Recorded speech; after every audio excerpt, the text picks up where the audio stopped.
မင်္ဂလာပါဒီနေ့ကတော့စက်ချိုကျင်ကျော်လေးကြော်ဖို့အတွက်စိတ်ကူးထားတယ်ဗျာဒါပေမဲ့လည်းလက်ကျန်အသီးရွက်လေးတွေထည့်တာများသွားတဲ့အတွက်ချိုကျင်စိမ့်ကျော်လေးဖြစ်သွားပါတယ်ဗျာလက်ကျန်ကြက်ပေါင်လေးတစ်ချမ်းနဲ့အစိမ့်ကျော်ကိုကြော်ပါမယ်ဗျာပန်းကော်ဖီလေးထည့်ကျင်တာဖြစ်ပေမဲ့လည်းပန်းကော်ဖီလေးမရှိတဲ့အတွက်ကော်ဖီကိုအားထားထားပါလေဗျာအသီးရွက်တွေနဲတယ်ထင်ပေမဲ့လည်းကော်ဖီတော်တော်များသွားတယ်ဗျာအသီးရွက်လေးတွေရေးစေးပါမယ်ဗျာဒီလိုပဲမှားသွားတာဖြစ်ပေမဲ့လည်းစားကောင်းနေတာဖြစ်တဲ့အတွက်ဒီဗီဒီယိုလေးကိုတင်ဖို့ဆုံးဖြတ်လိုက်ပါတယ်ဗျာကော်ဖီငရုတ်ဘွားတို့ကိုကျွန်တော်ကထုံးစံအတိုင်းပဲခက်ကြီးကြီးလေးနှီးလိုက်ပါတယ်ခရမ်းညင်သီးကိုလည်းအစီလေးတွေဖဲ့ပြီးခက်ကြီးကြီးလေးပဲပေါ့မုံလာဥနီကိုကြတော့ကျွန်တော်ကအခွန်ခွာပြီးတော့လေးချမ်းချမ်းပြီးတုံးလေးတွေတုံးလိုက်ပါတယ်ဗျာဒီလိုပဲကျွန်တော်တို့ဘဝတွေကလည်းခက်မှန်းလွယ်ကူနေပြင်းမှုကောင်းနေမှာပေါ့ဒီလိုပဲအမားတွေကနေသင်ခန်းစာယူရတာပေါ့ဗျာပဲသီးလေးတွေကိုတော့ခဆောင်းဆောင်းလေးလှီးပြီးတော့ရှမ်းနန်နန်လေးကိုတော့ခက်ကြီးကြီးလေးပဲလှီးဖြတ်လိုက်ပါတယ်ကျွန်တော်ကကြက်ပေါင်လေးကိုအသားလေးတွေကိုပဲအရသာသွင်းပြီးတော့တက်ကြော်ချင်တာဖြစ်တဲ့အတွက်အယိုးလေးနှွှင်လိုက်ပါတယ်ဗျာဒါမှလည်းအယိုးလေးကိုပြုတ်ပြီးတော့အယိုးပြုတ်ရင်လေးပြန်သုံးလို့ရတာပေါ့ကျွန်တော်ကအယိုးလေးတွေကိုမလွတ်ပြပါဘူးဗျာ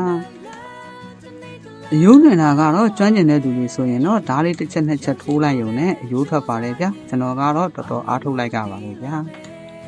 ကျွန်တော်ကတော့ပညာရှင်မဟုတ်ပါဘူးဗျာဝါသနာရှင်လေးဆိုတော့လှုပ်ချင်ကိုင်ချင်စိတ်လေးပဲရှိတာဖြစ်တဲ့အတွက်တိခန့်ကြီးကြည့်ပေးကြပါဗျာအောင်မြင်စွာနဲ့အယိုးတော့နှွင်လို့တော့ပြီးသွားပါတယ်ဗျာအခက်ခဲဆိုတာကတော့နေရာတိုင်းမှာရှိနေတာပါပဲရင်ဆိုင်ဖြစ်ရှင်းရတဲ့တက်တီးရှိဖို့လိုတယ်လို့တော့ကျွန်တော်ကတော့ထင်တာပါပဲဗျာအသားလေးတွေကိုတော့မသေးမကြီးလေးတွေနှီးပြီးတော့ရေဆေးလိုက်ပါတယ်ဗျာ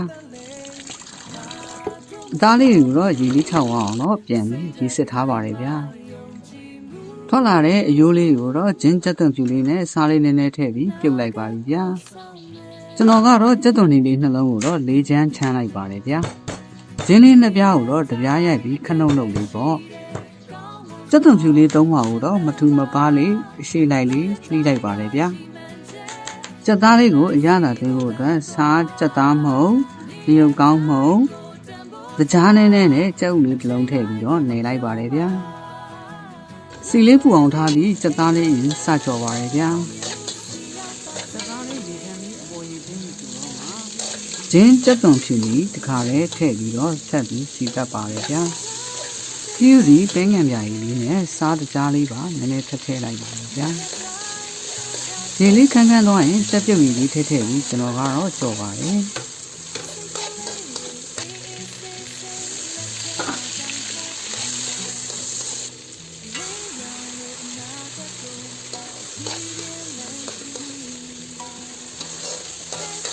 ကြက်သားလေးတက်လောက်ပြီဆိုတော့ကျွန်တော်အသီးရွက်လေးတွေထည့်ပါရယ်ဗျာနည်းနည်းမာတဲ့အသီးရွက်လေးတွေကိုရွေးထည့်ပါရယ်ဗျာ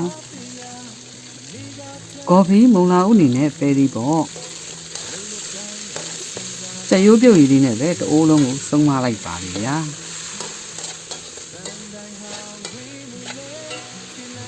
အချင်းအတွက်ချီတိုလေးအိမ်မှာရှိသလောက်ထည့်ပါတယ်ဗျာ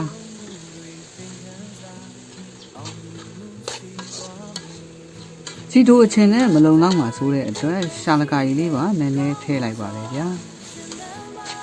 နောက်ဆုံးကျန်နေတဲ့အသီးရွက်လေးတွေဂုံထည့်လိုက်ပါတယ်ဗျာ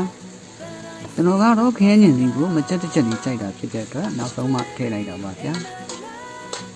နောက်ဆုံးတော့အချိုပေါ့ငံလေးတွေမြည်ကြည့်ပြီးလိုရာလေးထပ်ဖြည့်ပြီးတော့စိမ့်ကြော်လေးကိုအဆုံးသတ်လိုက်ပါတယ်ဗျာမှားသွားလို့ကြက်ချိုချင်းစိမ့်ကြော်လေးပါဗျာအဆုံးထိဒုက္ခခံပြီးလိုက်ပါကြည့်ရှုပေးတဲ့ဆွေမျိုးညီကိုမောင်နှမအားလုံးကိုကျေးဇူးထူးပဲတင်ပါတယ်ဗျာကိုစိတ်နှပြကျမ်းမာချမ်းသာကြပါစေဗျာ